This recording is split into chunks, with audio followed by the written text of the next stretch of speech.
Howdy everyone, this is the second video of the course, so you've obviously clicked the link. So welcome back to week one, and this is the information for week two. Just going to touch on a few things to focus on. Well done to everybody that's gotten back to me about their goal. There's still about 5 people that I'm waiting on. The black mark is coming for you if you don't get back to me before 6 p.m. tonight, Friday night. The reason why I wanted your goal is so I could get my head around what the main thing of the bulk of the group we're trying to achieve. And funny enough, it's been quite a common theme.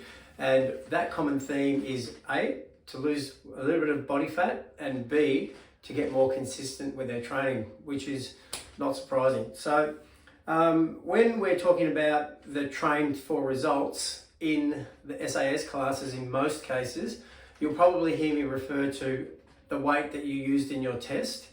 What I mean about that is, so if you use a pair of, say, 12.5 kilo dumbbells for the chest press, and we're doing reps around about 6 to 15, like we have been doing this week, try to make sure you use at least the weight that you used in the test, or maybe even a little bit heavier. And that's going to help you improve over that next 5 weeks. Same goes with all the other classes. If you see the rower in the classes, embrace it. All right, so just get on with it. One really big tip is the last reps you do of a set are the more important reps of the set in total. So let's say we're doing a set of 15. The first 12 reps that you do, those last 3 reps are way more important than the first 12. Okay, obviously because of stimulus overload. That's going to get you over the line for your test.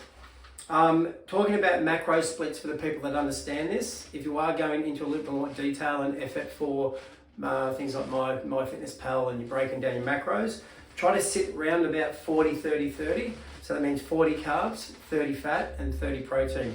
And that should give you your minimum protein goal, or maybe even a little bit over. You can adjust those a little bit, but try to be around 40 carbohydrates, 30 fat and 30 protein.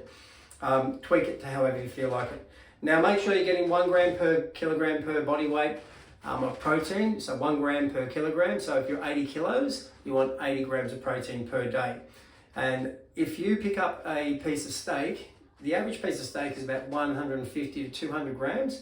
That alone will have anywhere between 40 and 60 grams of protein in it. So it's not that hard to get your goals if you are having good portions of protein, particularly for dinner and so on. You've got that protein sheet that I sent out to you. You should be checking your emails regularly because that's where the information, the attachments will come from.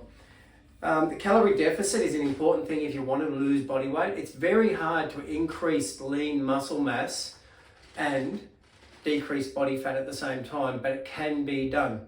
But you've got to be sitting right on that brink. Now, you don't want to be having a massive calorie deficit. So if your calorie deficit is, let's say, 1,000 per day, let's rewind a minute. Let's say your total calorie intake for the day, your BMR, basal metabolic rate, is set at 2,000 calories, which is around about what mine is.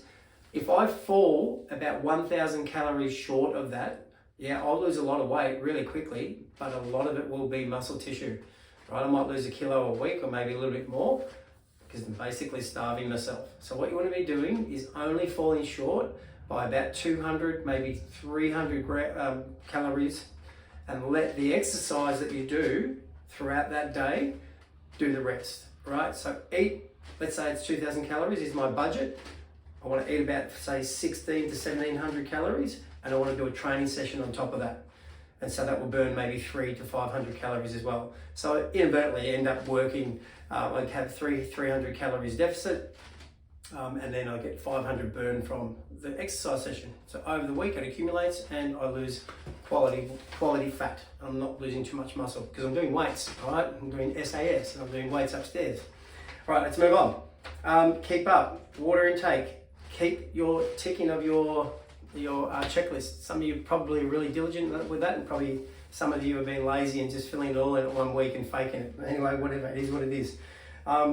Stay off the junk, stay liberated with the booze. Don't be too cold turkey mind-headed. So if you have been drinking a little bit over the last few months, instead of trying to go to cold turkey, maybe just sort of go, like back off, because an improvement is an improvement. And then as the weeks progress, try to get better and better and better. And don't forget to reward yourself as well. There's nothing wrong with having 1 or 2 days off, or being a little bit easier on yourself. Start forming habits, and like basically that's what I wanted to pass off in this second week.